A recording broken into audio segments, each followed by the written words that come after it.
Marcelo, muchísimas gracias, señores. Muy buenas tardes. Antes que nada quiero agradecer a los organizadores de este maravilloso evento, de este maravilloso congreso, la oportunidad que me dan esta tarde de compartir con ustedes algunas reflexiones en torno no tanto al tema Mises y el patrón oro, sino al patrón oro y en torno a el dinero mercancía. Como buen economista me persigue el problema económico de fondo, que es el de la escasez, en este caso la escasez de tiempo. Por lo que yo pretendo es nada más plantear tres preguntas relacionadas con el patrón oro, con el dinero mercancía, y si lo logro me daré por bien servido. Quiero compartir con ustedes la pregunta que frecuentemente le hago a mis alumnos en la universidad. A ver, muchachos, les digo a mis alumnos, ¿el dinero se inventó o se descubrió? A ver, ¿quién de ustedes cree que el dinero se inventó? Algunos levantan la mano. ¿Quién de ustedes creen, por otro lado, que el dinero se descubrió? Otros levantan la mano. Y les digo, bueno, pues ni lo uno ni lo otro. El dinero ni se inventó ni se descubrió.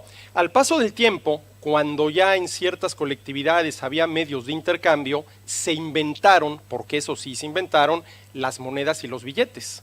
Pero el dinero como medio de intercambio no se inventó ni se descubrió, sino que surge espontáneamente en el mercado. Aquella mercancía más valorada por la mayoría es la que, precisamente por ser la más valorada por la mayoría, acabó convirtiéndose como medio de intercambio, y esto permitió a los seres humanos superar las tremendas, y creo no exagerar al calificarlas así, limitaciones del trueque.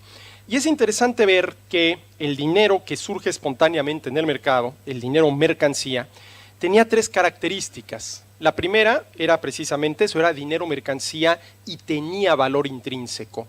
Esa cosa que hacía las veces de dinero, de medio de intercambio, también podía ser utilizada como mercancía para satisfacer directamente una necesidad. Además, era producido el dinero por aquel que producía la mercancía, e inclusive podía llegar a haber competencia entre los productores de la mercancía que se utilizaba como dinero. Y la tercera característica es que los agentes económicos tenían la libertad para aceptar o no aceptar esa mercancía como medio de intercambio. ¿Qué tenemos hoy en día? Exactamente lo contrario, exactamente la antítesis.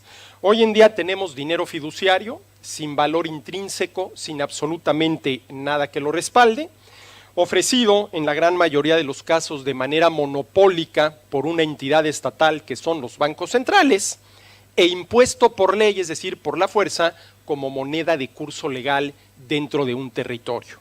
Y la pregunta es, ¿cómo se dio este cambio, este paso, esta transformación del dinero con valor intrínseco, producido y ofrecido de manera competida por particulares y con los agentes económicos con la libertad para aceptarlo o rechazarlo, a lo que tenemos hoy en día, que es exactamente la antítesis?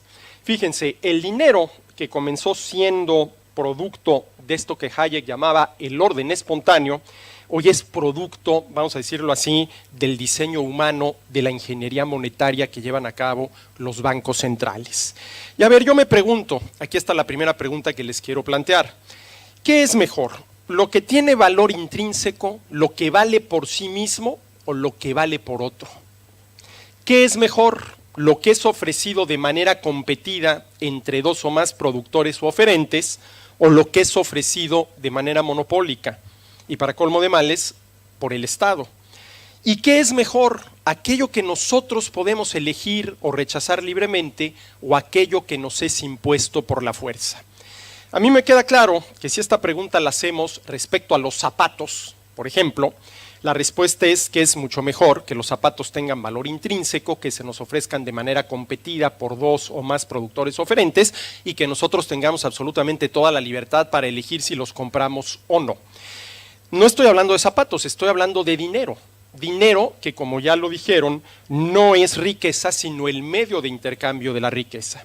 Y la pregunta es si esto, que es verdad para los zapatos, es mejor que tengan valor intrínseco, que se ofrezcan de manera competida y que nosotros los consumidores tengamos la libertad de elegir, se aplica también al dinero, que insisto, no es riqueza, sino el medio de intercambio de la riqueza. Esa es la primera pregunta que les dejo y que desafortunadamente no tenemos tiempo para responder y mucho menos para considerar.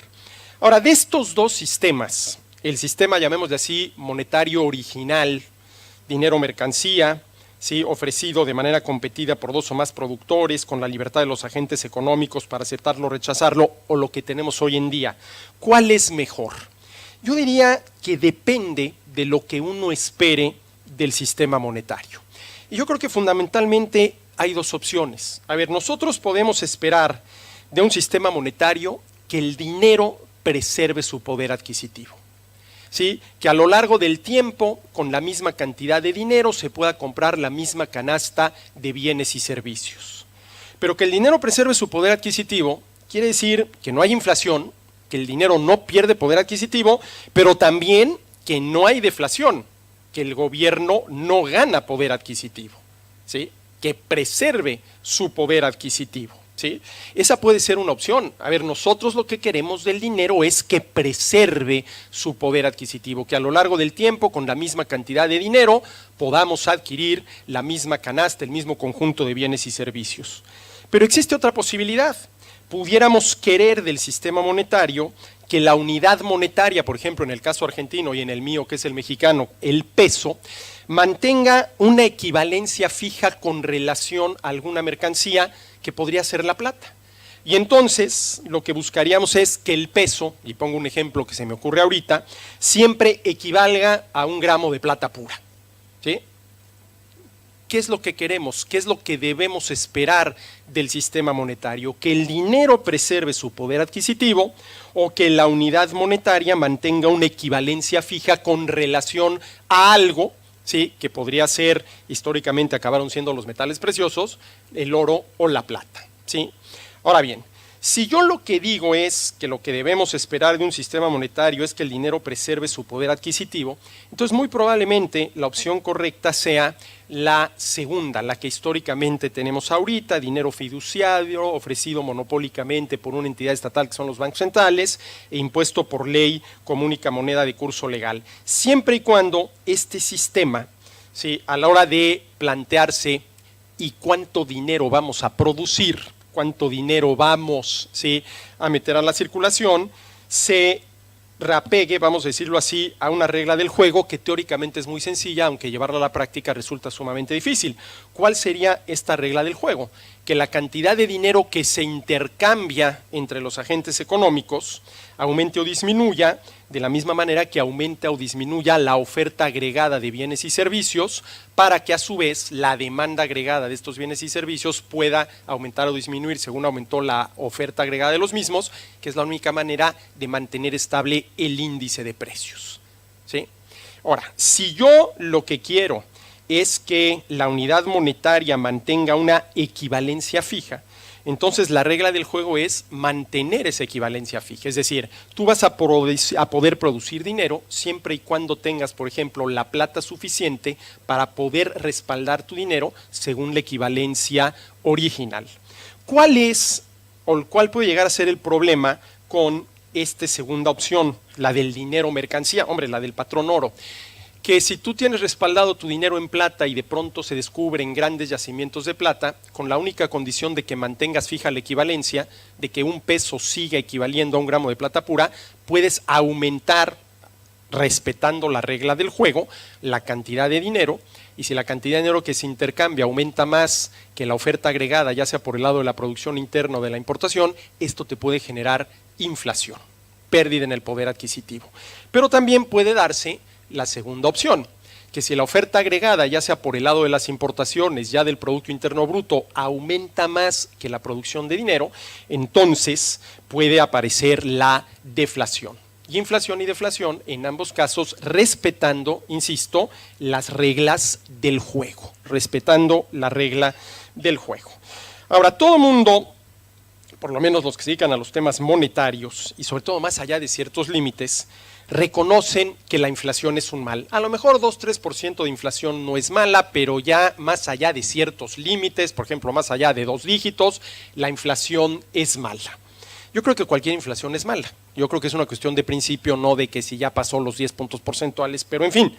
Pero es muy curioso porque quienes afirman que la inflación es mala, afirman también que peor es la deflación. Que peor es la deflación, sobre todo aquellos que fueron educados como economistas en la tradición keynesiana, es mucho más mala la deflación que la inflación. Y esta afirmación, bien vistas las cosas, no tiene sentido, ¿no? Es como si yo dijera que la borrachera es mala, pero la sobriedad es peor. A ver, borrachera y sobriedad son exactamente lo contrario. Si lo primero, la borrachera es mala, la sobriedad necesariamente tiene que ser buena, no puede ser peor. Entonces, ¿cómo que la pérdida del poder adquisitivo, inflación, es mala, pero la deflación, ganancia en el poder adquisitivo es peor? No tiene ningún sentido. Y sin embargo, esta es la lógica ilógica, ¿sí?, que muchísimos banqueros centrales a lo largo y ancho del planeta manejan. Yo estoy seguro que si hoy en día le pudiéramos preguntar a quienes están a cargo de la política monetaria de los distintos países, a ver, no te queda de otra, tienes que elegir, no te queda de otra, inflación o deflación, la mayoría de ellos escogería la inflación, la pérdida en el poder adquisitivo del dinero y no la ganancia. Ahora, dejemos en paz a los banqueros centrales, pensemos, como se dice coloquialmente, en cualquier persona de a pie y le preguntamos, a ver, de ti va a depender qué vamos a tener a partir de mañana. Que el dinero, y por lo tanto tu dinero, pierda poder adquisitivo, que con la misma cantidad de dinero cada vez puedas comprar menos bienes y servicios, por lo tanto vas a enfrentar un grado de escasez cada vez mayor y tu nivel de bienestar va a ser cada vez menor, o la otra opción es que tu dinero gane poder adquisitivo, que con la misma cantidad de dinero puedas comprar una mayor cantidad de bienes y servicios, tu nivel de escasez se va a reducir y tu nivel de bienestar va a aumentar. ¿Cuál de estas dos opciones creen ustedes que elegiría cualquiera, ¿sí?, persona de a pie, que no sea un banquero central? Pues sin duda alguna la segunda. Yo lo que quiero es que mi dinero gane poder adquisitivo, porque al final de cuentas lo que está ganando poder adquisitivo es mi trabajo. Y sin embargo, si la pregunta en vez de hacérsela a una persona de a pie, se la hacemos a un banquero central, probablemente su respuesta va a ser que prefiere la inflación, ¿sí? Segunda pregunta, y yo creo que la respuesta es obvia, si tuviéramos que elegir entre inflación y deflación, como personas de a pie, ¿qué elegiríamos? Seguramente la deflación, que mi dinero gane poder adquisitivo. Aparecen los economistas, sobre todo de corte keynesiano, y te dicen que estamos en un error porque la deflación puede causar mayores problemas que la inflación, sobre todo si también bajan y bajan más que el resto de los precios, por ejemplo, los salarios y el resto de las remuneraciones, ¿sí? Y esto habría que considerarlo porque puede ser una posibilidad. Pero aquí tendríamos que distinguir entre lo que yo llamo deflación buena y deflación mala. ¿Cuál es la deflación mala? Lo voy a poner de manera muy caricaturesca porque tampoco es que en la práctica esto se pueda hacer así de fácil. Vamos a suponer que el Banco Central logra retirar, ¿sí?, el 50% del dinero que se intercambia en una sociedad. Eso sin duda alguna generaría una deflación, porque no habría dinero suficiente para poder comprar los bienes y servicios al nivel de precios anterior a que el Banco Central ocasionara la deflación. Esto te genera una sobreoferta generalizada de bienes y servicios y esto sin duda alguna te generaría una deflación. Para poder vender aquello que a los precios actuales no se está vendiendo, pues aunque incurra yo en pérdidas, tengo que bajarle el precio. Esto es lo que yo llamo la deflación mala, ocasionada por este tipo de políticas monetarias.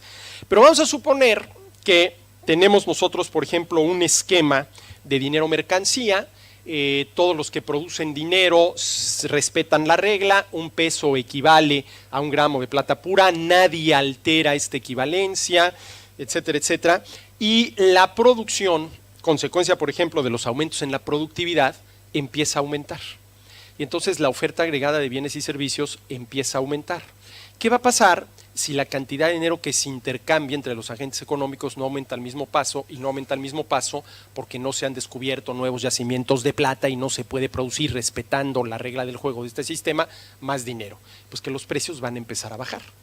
Y esta es la deflación buena, ¿sí?, la que tiene, sí, su razón de ser, su causa en el aumento en la producción, en el aumento en la oferta de bienes y servicios, ya sea porque se está produciendo internamente más, porque el aumento viene por el lado del Producto Interno Bruto o porque viene por el lado de las importaciones. Es decir, aquí no hubo una manipulación, digámoslo así, de parte de la autoridad monetaria para, ¿sí?, retirar de la circulación parte del dinero que se estaba intercambiando. Pero la pregunta es, bueno, y en ese caso, los salarios en particular y las remuneraciones en general no van a bajar también, pues todo depende de lo que suceda, por ejemplo, con la inversión directa. Que la inversión directa es la que te abre empresas, la que produce bienes y servicios, la que crea empleos y le permite a quien obtiene esos empleos generar un ingreso. Si hay aumentos en la productividad, si hay aumentos en la producción, si tienes, esto es muy importante, una economía segura y confiable para que los capitalistas, que literalmente son los dueños del capital, decidan invertir directamente y generas, vamos a decirlo así, un círculo virtuoso donde cada vez hay más inversión directa, donde la demanda de trabajo por parte de las empresas aumenta más que la oferta de trabajo por parte de los trabajadores, los salarios van a poder aumentar, aunque en términos generales estuviéramos en una deflación, ¿sí? La pregunta es, la segunda pregunta, ¿qué es mejor, inflación o deflación? Y la tercera, que creo que es la más interesante de todas, es si la deflación es indispensable para poder aprovechar los aumentos en la productividad. Los aumentos en la productividad se traducen en una mayor producción, en una mayor oferta de bienes y servicios, en una mayor oferta agregada. Sí, ya el que haya una mayor oferta de bienes y servicios, sin duda alguna es positivo, pero el reto es que esa mayor oferta se traduzca en menores precios, y no nada más en menores precios para los zapatos, sino en menores precios para todos los bienes y servicios. Y para eso lo que necesitas es que haya deflación, pero deflación, yo así la llamo coloquialmente, de la buena, no de la mala. La deflación que es producto de los aumentos en la productividad, de los aumentos en la oferta agregada, de los aumentos previos en la inversión directa realizada por los empresarios.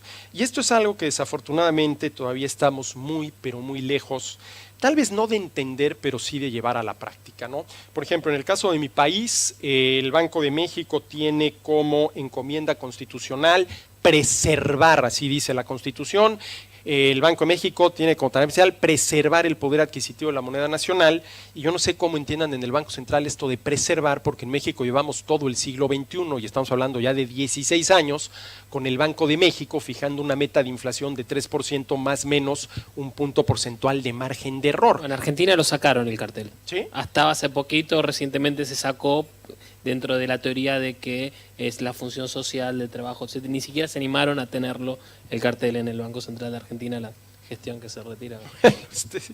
Pero bueno, no deja de ser curioso, ¿no?, que si tienes un Banco Central cuya tarea supuestamente es preservar el poder adquisitivo del dinero, ese Banco Central se fije metas de inflación. No es como el alcohólico que quiere curarse del alcoholismo y pretende curárselo en la cantina, ¿no? Va a estar muy difícil, ¿sí? Entonces, las tres preguntas que yo les quiero dejar es si este asunto de qué es mejor lo que tiene valor intrínseco, lo que vale por sí mismo, si es mejor aquello que se ofrece de manera competida y si es mejor aquello frente a lo cual las personas tenemos libertad, no solamente se aplica a los zapatos, sino también al dinero. La segunda, si ustedes tuvieran que elegir como personas de a pie entre inflación y deflación, ¿cuál elegirían? Y segundo, si esta deflación que yo llamo la buena inflación, la que es consecuencia de los aumentos en la productividad y en la producción, realmente pudiera combinarse con un aumento en los salarios. Yo creo que aquí la clave está en que esa economía tendría que ser lo suficientemente segura y confiable, verdadero Estado de Derecho, no como sucede en muchos países latinoamericanos donde lo que hay es Estado de chueco, para poder atraer inversiones directas. Bueno, el tiempo me marca exactamente los 20 minutos. Marcelo, yo insisto, quería dejarles nada más estas tres preguntas en torno al que yo considero el tema más apasionante en la historia económica y en la historia del pensamiento económico, que es precisamente el tema del dinero, una herramienta maravillosa. Imagínense nada más que sería si no tuviéramos dinero, si no hubiera medios de intercambio, que desafortunadamente desde que aparecieron en escena los bancos centrales, pues hombre, ha tenido uno que otro tropiezo, por llamarlo de alguna manera. Muchísimas gracias, Marcelo.